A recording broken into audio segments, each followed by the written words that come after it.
अस्सलामुअलैकुम, good evening. कैसे हैं आप सब?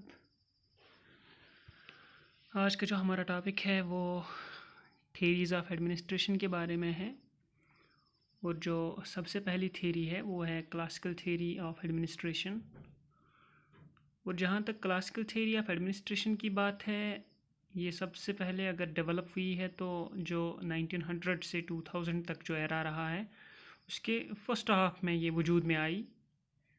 वही पहला पॉइंट दिया गया है इधर। It was developed during the first half of the 20th century.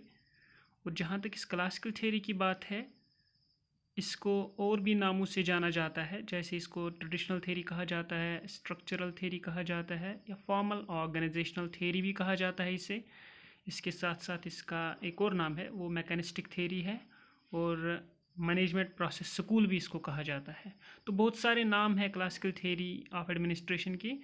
और इसका एक और नाम मार्श और साइमन ने दिया है, और वो नाम है एडमिनिस्ट्रेटिव मैनेजमेंट थ्योरी। तो ये बहुत सारे कुछ नाम्स हैं जो क्लासिकल थ्योरी को दिए गए हैं एडमिनिस्ट्रेशन की। और जहाँ तक इनमें से एडमिनिस्ट्रेटिव मैनेजमेंट थ्योरी की बात है, वो नाम इस थ्योरी को मार्च और साइमन ने दिया है। और जहाँ तक एक्सपोनेंट्स ऑफ क्लासिकल थ्योरी की बात है, तो एक्सपोनेंट्स में सबसे पहले जो मेन एक्सपोनेंट है वो हेनरी फेयोल है। और हेनरी फेयोल के अलावा इसमें जो छोटे कंट्रीब्यूशंस रहे हैं, ल्यूथर गुलिक का रहा है, लिंडल उर्विक का रहा है, मोनी का रहा है, शेल्टन का रहा है, रैली का, और एमपी फोलेट का। और जहाँ तक इन एक्सपोनेंट्स को याद रखने की बात है, तो जो हेनरी फेयोल है वो मेन एक्सपोनेंट है। और उसके बाद जो बाकी बचे 6 एक्सपोनेंट्स हैं, जिनमें से ल्यूथर गुलिक, उर्विक और मोनी है, तो उन तीन को, गुलिक, उर्विक और मोनी को, उनके सरनेम निकालेंगे GUM, गम। G फॉर गुलिक, U फॉर उर्विक और M फॉर मोनी। इसी तरह जो और तीन हैं उनको कैसे याद रखेंगे, जैसे शेल्टन, रैली और फोलेट, SRF, गम और SRF। ये वो एक्रोनिम है जिसे हम याद रख सकते हैं। जो क्लासिकल थ्योरी ऑफ एडमिनिस्ट्रेशन, इसके जो एक्सपोनेंट्स हैं, हेनरी फेयोल जो मेन एक्सपोनेंट है, उसको छोड़ के जो बाकी 6 एक्सपोनेंट्स हैं उनको हम 2 एक्रोनिम से याद रख सकते हैं, गम और SRF। गम गुलिक, उर्विक, मोनी, SRF शेल्टन, रैली और फोलेट। और जहाँ तक मेन मकसद और फोकस है क्लासिकल थ्योरी का, जो इसका मेन फोकस रहा है वो फॉर्मल ऑर्गेनाइजेशनल स्ट्रक्चर पे रहा है, और एडमिनिस्ट्रेटिव सिस्टम कैसा काम कर रहा है, how process of administration is going on in an organization, and how the formal organizational structure is working. तो इन 2 चीज़ों पे इस थ्योरी ने फोकस किया है। और जहाँ तक इकोनॉमिक मैन का कंसेप्ट है, इकोनॉमिक मैन के कंसेप्ट को इस थ्योरी ने सपोर्ट किया। इकोनॉमिक मैन का मतलब people are being motivated by monetary factor. तो जो मोटिवेशन है वो मनी की वजह से लोगों को होती थी, और वो लोग काम करने पे राज़ी हो जाते थे टू अर्न देयर लाइवलीहुड। तो ये जो क्लासिकल थ्योरी है इसने सपोर्ट किया इस कंसेप्ट ऑफ इकोनॉमिक मैन को। और जहाँ तक एडमिनिस्ट्रेशन की बात है, वो हर जगह सेम होती है, चाहे प्राइवेट हो, पब्लिक हो, कोई भी एडमिनिस्ट्रेटिव ऑर्गेनाइजेशन हो, हर कहीं पर अपना अपना सिस्टम होता है, अपनी अपनी एडमिनिस्ट्रेशन होती है। लेकिन हर जगह ये एडमिनिस्ट्रेशन जो होती है ऑलमोस्ट सेम होती है। और हर जगह ये, हर एडमिनिस्ट्रेशन में ये मकसद रहता है कि हम ज़्यादा से ज़्यादा इफ़िशेंसी और इकोनॉमी है वो ज़्यादा से ज़्यादा बढ़ाएं, जो अपना काम काज है वो ज़्यादा से ज़्यादा बढ़ाए और दिन ब दिन प्रोग्रेस करे। तो ये हर एक एडमिनिस्ट्रेशन का मकसद होता है। लेकिन कुछ ऐसी प्रिंसिपल्स हैं जिनको हम हर किसी एडमिनिस्ट्रेशन में अप्लाई कर सकते हैं, और वह प्रिंसिपल्स जिनको हम हर किसी भी एडमिनिस्ट्रेशन या ऑर्गेनाइजेशन में अप्लाई कर सकते हैं, उनको होती है उन प्रिंसिपल्स को यूनिवर्सल वैलिडिटी। यूनिवर्सल वैलिडिटी होती है उन प्रिंसिपल्स को that can be applied in any और all types of organizations and administrations. और उन प्रिंसिपल्स की वजह से जो एडमिनिस्ट्रेशन होती है उसकी जो एफिशिएंसी और इफेक्टिवनेस होती है वो बढ़ जाती है। और जहाँ तक इस क्लासिकल थ्योरी का सेंट्रल थीम है, जो सेंट्रल थीम इस थ्योरी का है वो समराइज़ किया गया है, एक्सट्रैक्ट किया गया है एक मास्टरपीस से। वो जो मास्टरपीस बुक है वो किसने दी है? ल्यूथर गुलिक और लिंडल ओरविक ने। That is papers on the science of administration. Papers on the science of administration उन्होंने 1937 में दी, और यही वो बुक है जहाँ से उन्होंने वो पब्लिक एडमिनिस्ट्रेशन का वो एक्रोनिम निकाला था जब हम स्कोप ऑफ पब्लिक एडमिनिस्ट्रेशन पढ़ रहे थे, पोस्ट कॉर्प। तो इसी बुक से जो सेंट्रल थीम है क्लासिकल थ्योरी का, जो study the formal organizational structure and process of administration, इसी बुक से निकाला गया है। और जहाँ तक मेन एक्सपोनेंट हेनरी फेयल का ताल्लुक है, हेनरी फेयल का जो कंट्रीब्यूशन रहा है, उसके जो काम काज है इस थ्योरी के रिलेटेड, तो सबसे पहले उसने जो book the industrial and general management, वो फ्रेंच लैंग्वेज में सबसे पहले आई 1916 में, और उसी बुक को उन्होंने ट्रांसलेट किया इंग्लिश लैंग्वेज में इन 1929। इसके अलावा उन्होंने एक रिसर्च पेपर भी दिया है, that is theory of administration in the state in 1923। लेकिन इसके अलावा हेनरी फेयल को कहा जाता है वो कि मेन एक्सपोनेंट है इस थ्योरी का, so he is known as the father of classical theory. इसके अलावा जो पब्लिक एडमिनिस्ट्रेशन के दो अप्रोचेस हमने इब्तिदा में पढ़े थे, जहाँ तक नेचर ऑफ पब्लिक एडमिनिस्ट्रेशन की बात है, एक अप्रोच था इंटेग्रल अप्रोच, दूसरा था मैनेजरल अप्रोच। तो मैनेजरल अप्रोच जो था वो नैरो व्यू थी पब्लिक एडमिनिस्ट्रेशन की, और इस मैनेजरल अप्रोच को जिन जिन लोगों ने, जिन जिन थिंकर्स ने सपोर्ट किया था, उनमें हेनरी फेयल भी आता है। So Henri Fayol is considered as a founder of managerial approach and he is also known as the father of classical theory of administration. उसके बाद जो हेनरी फेयल का जो कंट्रीब्यूशन रहता है इस क्लासिकल थ्योरी के रिलेटेड, वो 3 हेडिंग्स में डिवाइड किया जाता है। We can divide his contribution under 3 headings. जो सबसे पहली जो हेडिंग आती है, activities of industrial undertaking. Activities कौन से किस तरीके के काम काज होते हैं एक इंडस्ट्री में, एक एडमिनिस्ट्रेशन में। और जहाँ तक इन एक्टिविटीज़ की बात है, एक्टिविटीज़ का ताल्लुक है, तो हेनरी फेयल ने बता दिया है कि ये जो एक्टिविटीज़ है they are 6 in number, 6 activities होती है। सबसे पहले जो होती है मैनेजरल एक्टिविटी होती है, फाइनेंशियल एक्टिविटी होती है, अकाउंटिंग एक्टिविटी होती है, commercial, technical and security activity होती है। तो ये जो 6 एक्टिविटीज़ होती है, इनको हम कैसे याद रखेंगे?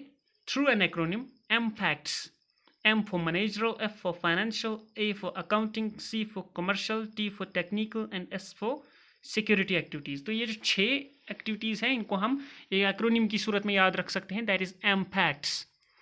उसके बाद जो उन्होंने दूसरी हेडिंग दी है अपने कंट्रीब्यूशन में क्लासिकल थ्योरी ऑफ एडमिनिस्ट्रेशन के लिए, वो फंक्शंस, एक एडमिनिस्ट्रेशन के काम क्या होते हैं या उसके एलिमेंट्स क्या होते हैं। तो जहाँ तक उन एलिमेंट्स या फंक्शंस ऑफ एडमिनिस्ट्रेशन की बात है, वो 5 है।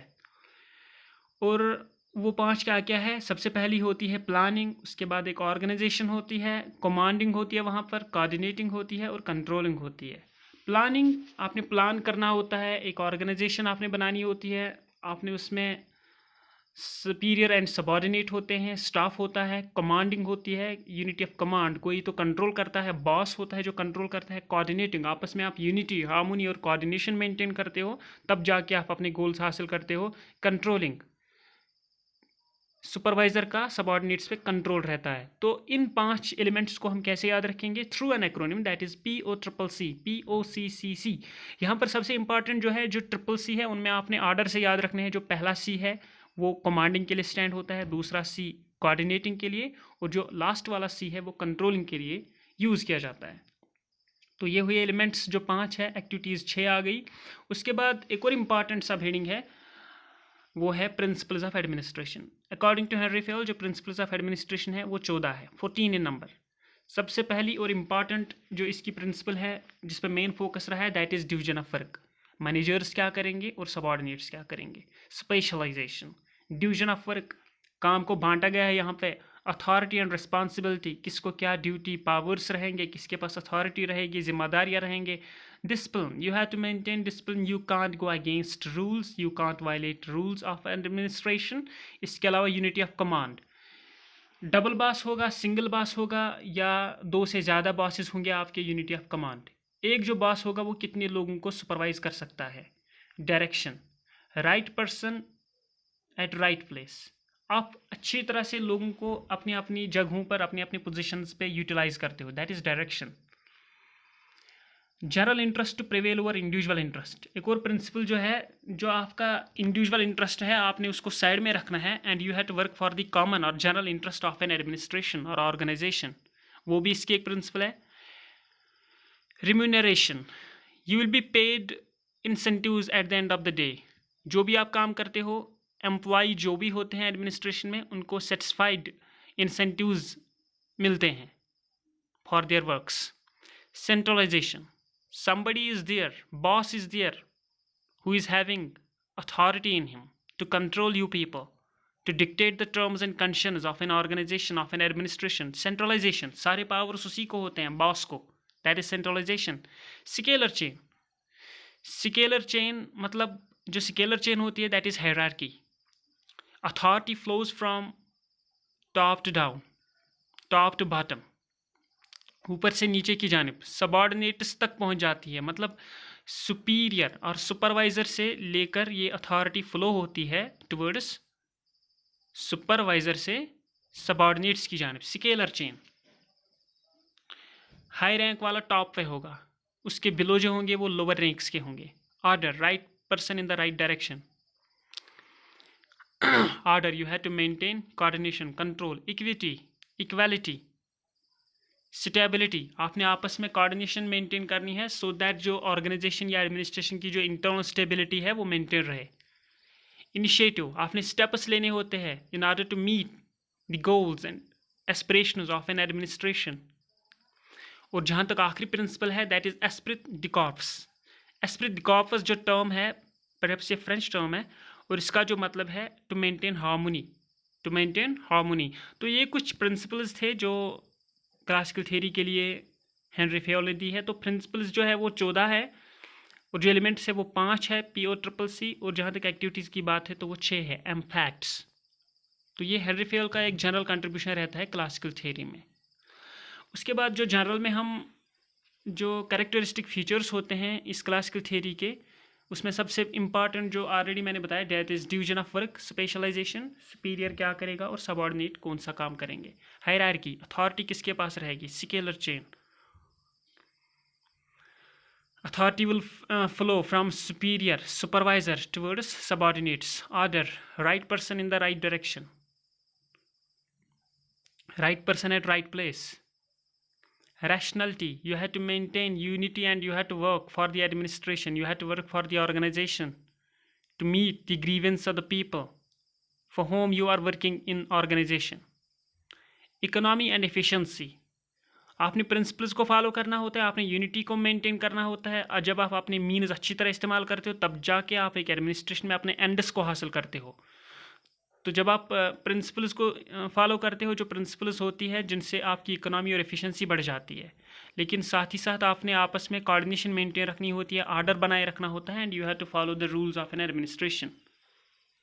तो ये कुछ चीफ कैरेक्टरिस्टिक्स है इसमें, और ये ऑलमोस्ट ये जो कैरेक्टरिस्टिक्स है ये प्रिंसिपल से मैच खाते हैं। और आखिर पे जो इम्पॉर्टेंट एक और कंट्रीब्यूशन है हेनरी फेयोल का, वो गैंग प्लैंक है, फेयोल्स गैंग प्लैंक। जो गैंग प्लैंक है ये असल में एक मॉडल है कम्युनिकेशन सिस्टम का।